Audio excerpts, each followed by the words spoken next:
Hello Bookish friends, welcome to another Turkish shelf video. In today's video, I'm going to discuss a historical fiction book, Serenade by Zülfü Livaneli. This book was translated to English as Serenade for Nadia.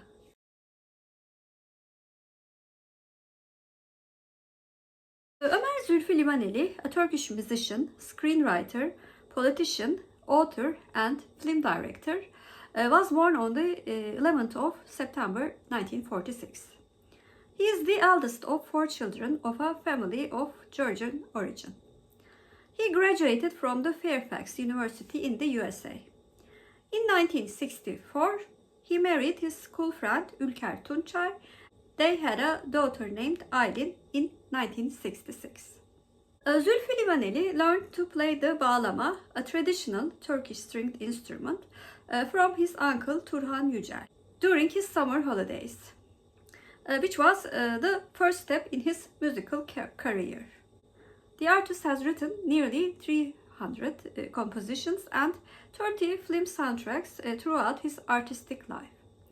Livaneli received many national and international awards for his music, and his works were interpreted by international artists such as Joan Baez, Maria Fantuani, Maria del Bonent, and so on.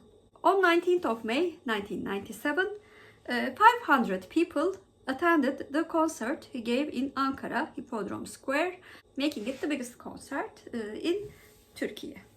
Livaneli has also directed 4 feature films to date. He was awarded the Golden Palm at the Valencia Film Festival and the Golden Antijon at the Montpellier Film Festival in 1989. His films have been screened in USA, France, Germany, Switzerland, and Japan, and also sold to television companies in many countries. Livaneli entered politics and ran for mayor of Istanbul in 1994 and came third with 20.3% of the votes. In 2002, he was elected as a member of parliament and served for 1 term. Livaneli is also known for his work in philosophy, culture, and art, as well as politics. Was awarded an ambassadorship by UNESCO in 1996. As an author, he started his writing career in 1978 with the novel Arafat'ta Bir Çocuk. The works of the author have been translated into English, German, Russian, Bulgarian, Greek, Spanish, Romanian, Bosnian, Czech, Persian, French, and Dutch. Among his books, Serenade for Nadia, Bliss, Leyla''s House, Disquiet, The Last Island, The Fisherman and His Son, and On the Back of the Tiger are translated to English.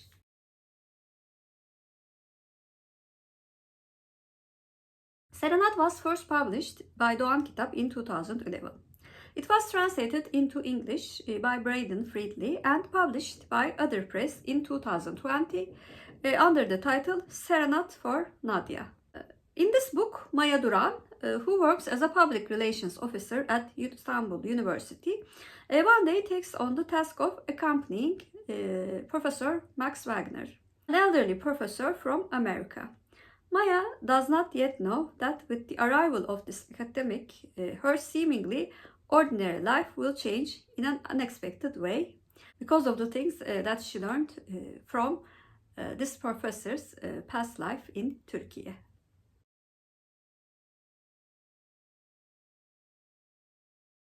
I will talk about the 4 most significant characters in this book. The first one is, of course, Maya Duran. She is the narrator and the protagonist of the novel.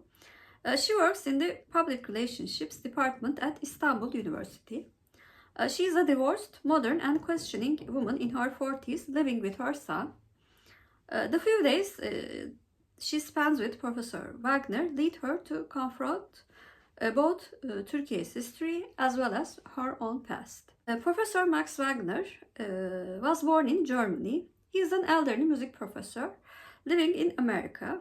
He is one of the intellectuals who fled the Nazis and took refuge in Turkey in the 1930s. In his youth, he had a great love affair with Nadia.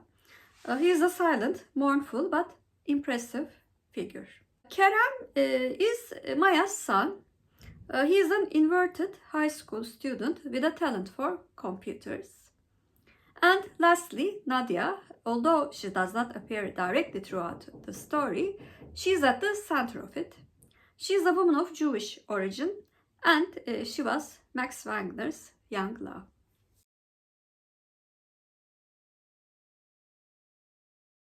Although I have known Zülfü Livaneli all throughout my life because of his music, I'm quite ashamed to admit that this is the first Zülfü Livaneli book that I've read.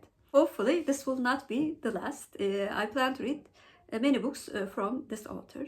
I've heard from my friends who read his books that his works are engaging but not very literary. Although I agree with this assessment in a broader level, I think his writing is certainly not simple. It has a quite an emotional depth in the way that he writes, especially the historical events.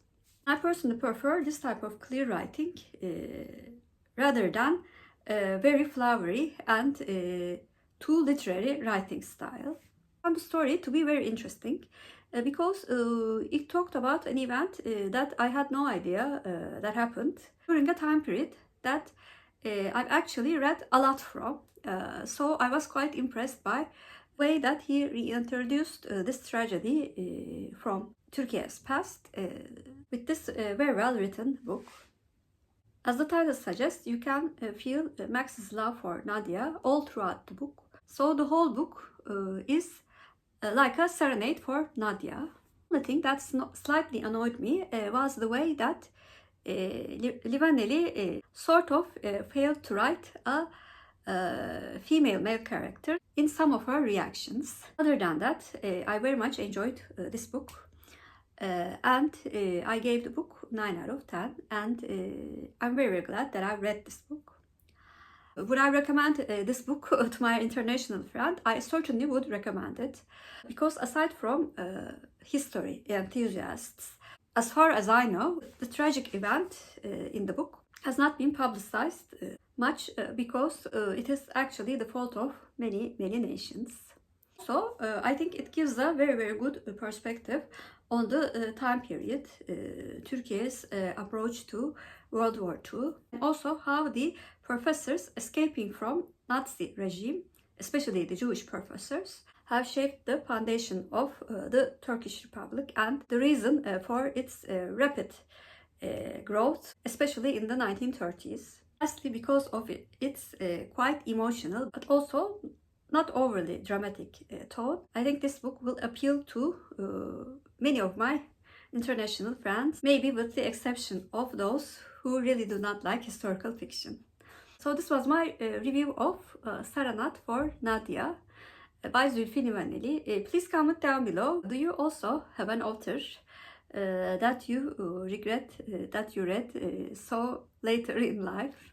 If you're a new viewer, first of all, welcome. Please like and subscribe. Hope to see you very soon. Bye!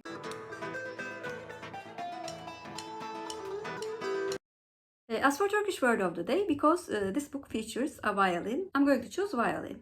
Violin means keman in Turkish, and keman is our Turkish word of the day. Have a good day.